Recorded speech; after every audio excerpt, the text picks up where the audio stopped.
সুপ্রিয় অষ্টম শ্রেণীর শিক্ষার্থী, আমি তোমাদের প্রথম অধ্যায়ের ম্যাজিক বর্গ নিয়ে আলোচনা করব। আজকে আলোচনা করব 4 এবং 4-এর গুণিতকের ম্যাজিক বর্গ আমরা কিভাবে সম্পূর্ণ করব। আমি 4 ক্রমের ম্যাজিক বর্গ অঙ্কন করে দেখাবো তোমাদেরকে। 4 ক্রমের ম্যাজিক সংখ্যাটা আগে নির্ণয় করে নিতে পারি আমরা। এখানে আমি সূত্রটা লিখে রেখেছি। ক ক্রমের ম্যাজিক সংখ্যা সূত্র হচ্ছে ক ইন্টু ক যোগ 1 ক স্কোয়ার যোগ 1/2। তাহলে 4 ক্রমের ম্যাজিক সংখ্যাটি হবে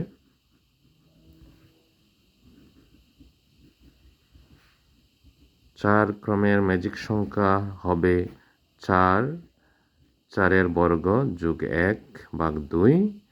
তাহলে 4 গুণ 17/2, 17 দুগুণা 34। তাহলে আমাদের এই ম্যাজিক বর্গের উপর নিচ ডানে বাম এবং কর্ণ বরাবর যোগফল হতে হবে 34। আর এই 4 ক্রমের ম্যাজিক বর্গের গড় সংখ্যা, 4 ক্রমের ম্যাজিক বর্গের গড় সংখ্যা হবে 4 গুণ 4, 4 গুণ 4 সমান 16। তাহলে 16টা গড় থাকবে। তার মানে আমাদেরকে 1 থেকে 16 পর্যন্ত সংখ্যাগুলোকে বসাতে হবে, যাদের উপর নিচ এবং ডানে বামে এবং কর্ণ বরাবর যোগ করলে যোগফল 34 হয়।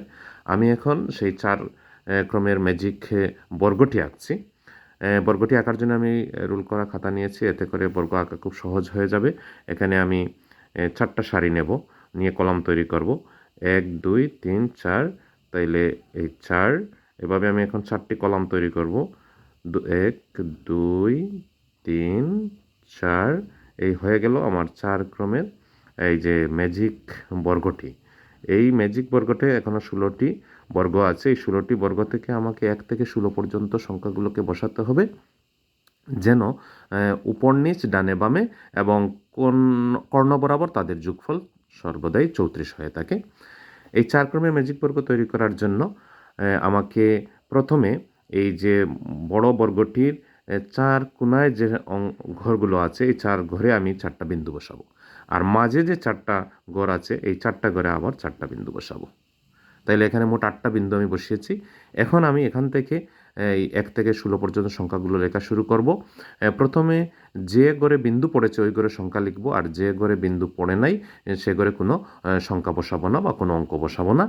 তাইলে এখানে বিন্দু পড়েছে, এখান থেকে আমি শুরু করব এবং সব সময় এই যে বাম দিক থেকে ডান দিকে লিখে যেতে হবে। আমি এখানে বিন্দু পড়েছে, এখানে লিখব 1। এখানে বিন্দু পড়ে নাই, কিন্তু এখানে 2 লেখার কথা ছিল, আমি লিখব না। 2 3 4 লিখব, 5 6 লিখব, 7 লিখব, 8 লিখব না, 9 লিখব না, 10 লিখব, 11 লিখব, 12 লিখব না, 13 লিখব, 14 লিখব না, 15 লিখব না, 16 লিখব। তাহলে এখান থেকে শুরু করে এখান পর্যন্ত আমি 8টা সংখ্যা লিখেছি 1 থেকে 16-এর মধ্যে। আর বাকিগুলো লিখি নাই। বাকিগুলো এখন আমি উল্টা দিক থেকে লিখে যাব। আবার ঠিক একই নিয়ম, এখানে 1 কিন্তু লিখব না, এখানে 16 লেখা হয়ে গেছে। তাহলে এখানে 2 লিখব, এখানে 3 পড়বে, 3 লিখব, এখানে 4 লিখব না, আবার এখান থেকে শুরু করতে হবে। এখানে গিয়ে পড়বে 5 লিখব, 6 7 8 9 10 11 12 13 14 15 16 আর লেখার দরকার নেই। আমার 1 থেকে 16 পর্যন্ত 16টি সংখ্যা লেখা হয়ে গেছে। এখন এদিকে আমরা যোগ করে দেখতে পারি যোগফলটা কত হয়। এখানে আছে 29 30 34, এদিকে যোগফল 34, এদিকে যোগফল এই 18 আর 9 হলো 27, 27-এর সাথে হলো 34। এখানে হচ্ছে 21 আর এই 5 হচ্ছে 26 আর 8 34। এখানে হচ্ছে 16 32 33 34।